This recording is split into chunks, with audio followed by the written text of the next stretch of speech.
That man said, "Long cheese." Oh my!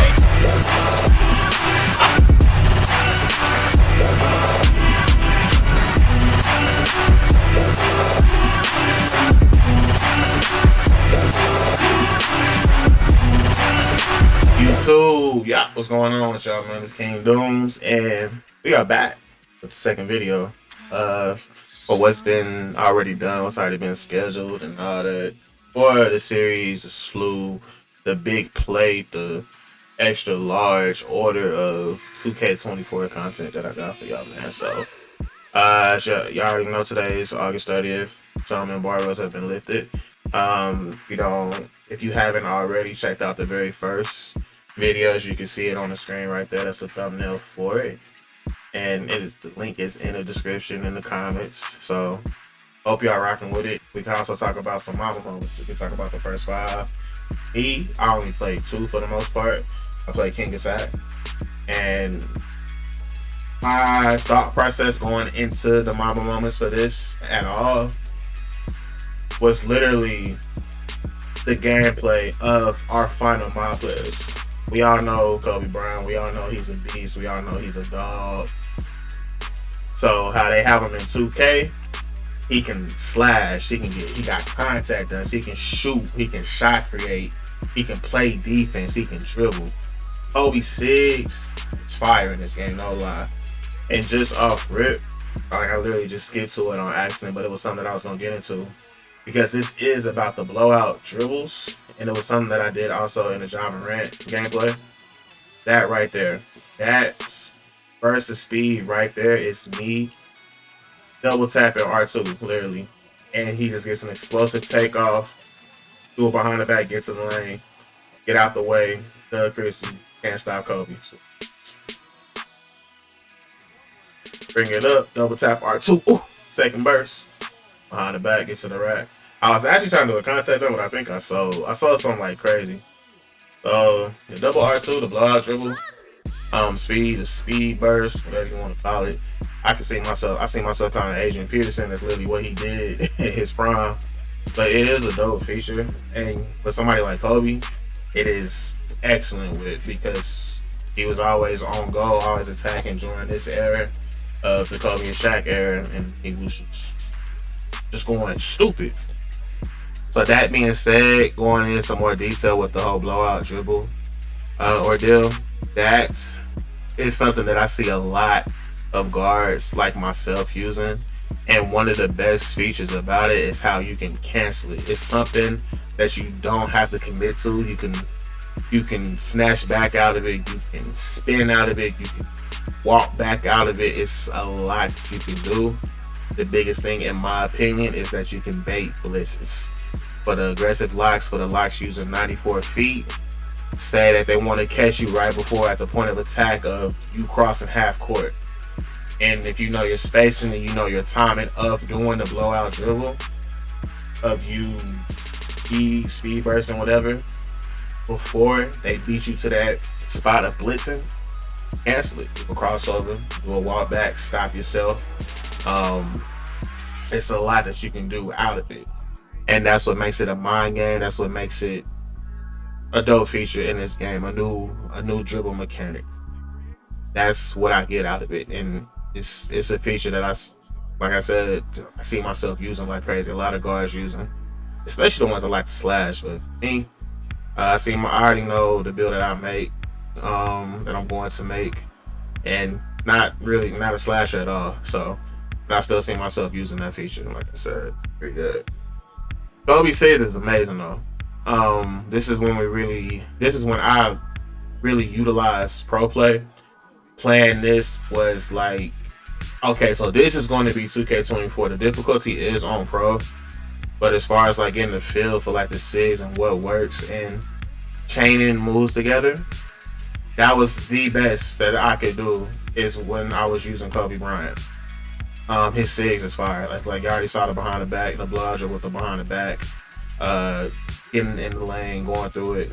His snatchback is nice, plain and simple. I didn't even know he had Hall of Fame data, which is crazy, but he shot so many contested shots, so that makes sense. And This right here was such a dope feature. I'm not gonna lie, when I zoomed in on this, you already know this gonna be. You already know it's in a thumbnail for a reason. It's in the thumbnail for a reason, man. That's fire how they had him bite the jerseys.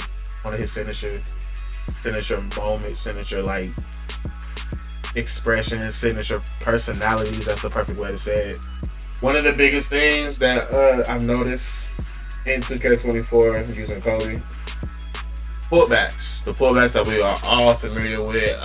When you hit turbo, you hit up on the right stick and you pull back on the left stick and you just pull back. Like, y'all know what I'm talking about.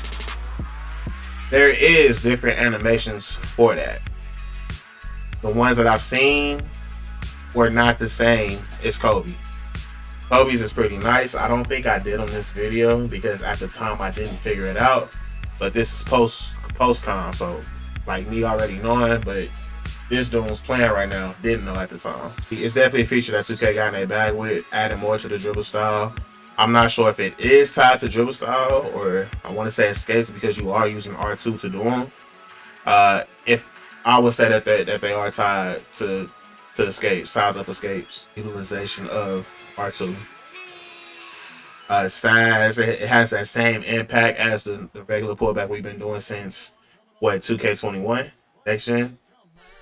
It has that same impact of you creating your space, getting back, and you saw it a little bit right there. I did it a little bit.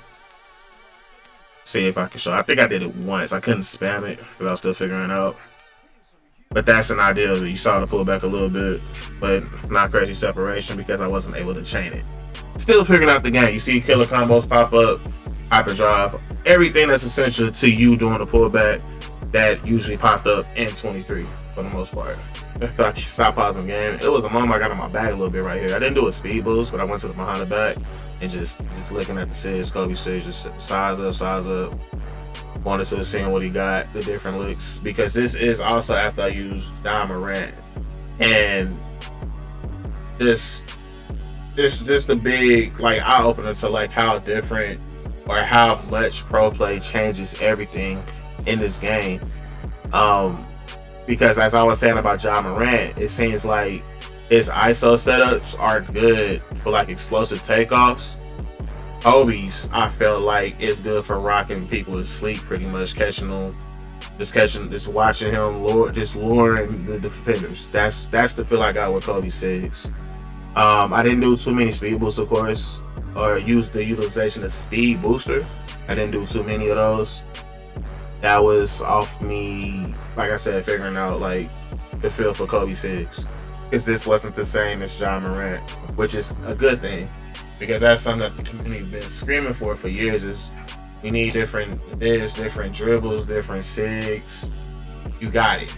Trust when I say you got it. I have used Lillard, Curry, Kobe, Ja Morant, and they all feel completely different. The most OP one is by far Curry, because his shiftiness, him getting to his spots, him always looking like he's ready to shoot. Oh my god, him always looking like he's ready to shoot. It was too noticeable. It was too Curry like, as far as his separation that he would get using his sigs. I know one thing. I know a couple Kobe fanatics not gonna be too happy about. I wasn't really doing it because I wanted to figure more about. I wanted to dive deeper into like dribbling, bringing the ball up, and all that. Because this was the first good like dribbler. Oh my god, how big the green window was. It's crazy. That alright. Let me go back. It's just too much happening at once. So I wanted to dive deeper into the dribbles and just expand with that as much as I could, because every player literally has their own sigs, it feels like. And like I was saying earlier, Kobe wasn't the same as other players that I used, so I was experimenting. Like when you're using different players, you want to see what they have and what their strengths and weaknesses are in the animations that are given to them through pro play. So I was experimenting with that. Wasn't too many post fades. I think I did do a step back fade from mid, shot some mids with Kobe, but the post game I really didn't utilize. I will be honest about that. So sorry if you're feeling some type of way about that. But this right here, This is what I think is going to be crazy OP. Look how big this green window is from the start. 24 is putting me in the mind like it's green off rip. It's literally green off rip. If nobody jumps at me or nobody contests or challenges me, whatever, if no defender jumps at me, you literally can just flick your meter dunk and you'll guarantee it going in because it is a meter dunk and you're greening it. It's green to miss. Of course, we know this. Now, difficulty might alter that because I'm gonna be honest, this is on pro. Difficulty I wasn't paying too much mind of with the mindset that I had going into this of using Kobe. But he has gold precision dunker. That's what this badge does, is increase your green window when you're in that position of using the meter and there's nobody in front of you, there's nobody in the paint, none of that wide open lanes, just like this situation right here. This is what I think is going to be one of the craziest things in 24. Right here. I'm not going to say not having to time it, but it is going to be situations like this, mainly fast breaks, or somebody trying to chase you down. Any of those situations. Either of those two. Green. That green window is crazy. And if it's this open, that's something else that I wanted to test, in which I wish I put it on a higher difficulty. Of seeing how big would the green window be this big. But this is what I mean by the potential of 24. When you're using somebody OP, when you're using somebody that has all their badges, when you have a 99 mile player like Kobe Bryant, pretty much. This green, because that green window is huge off the meter dunk. So precision dunker, I would advise a lot of other slashers to use that to get it as high as you can.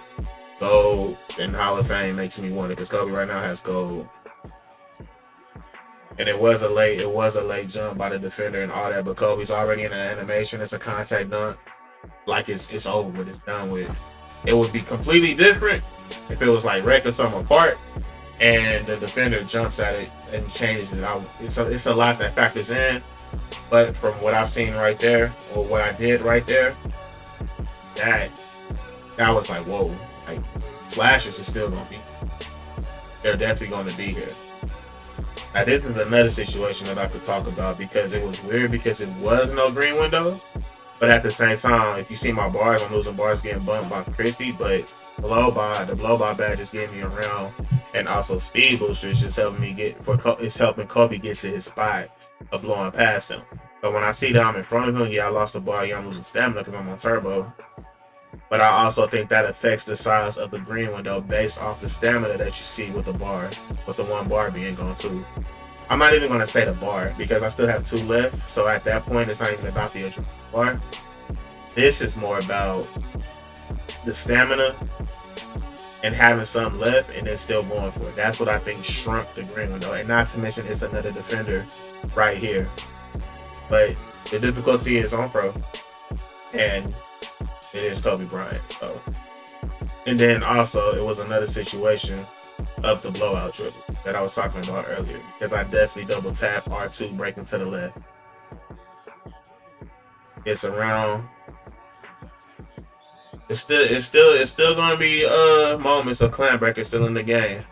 So that is something to be mindful of. It's still here. It's still here. And that's all gonna come down to you guys' build when you're out there in the city. In the rec part, pro-am, all that. So it's going to be there. Now, one last thing that I definitely wanted to show based off the gameplay.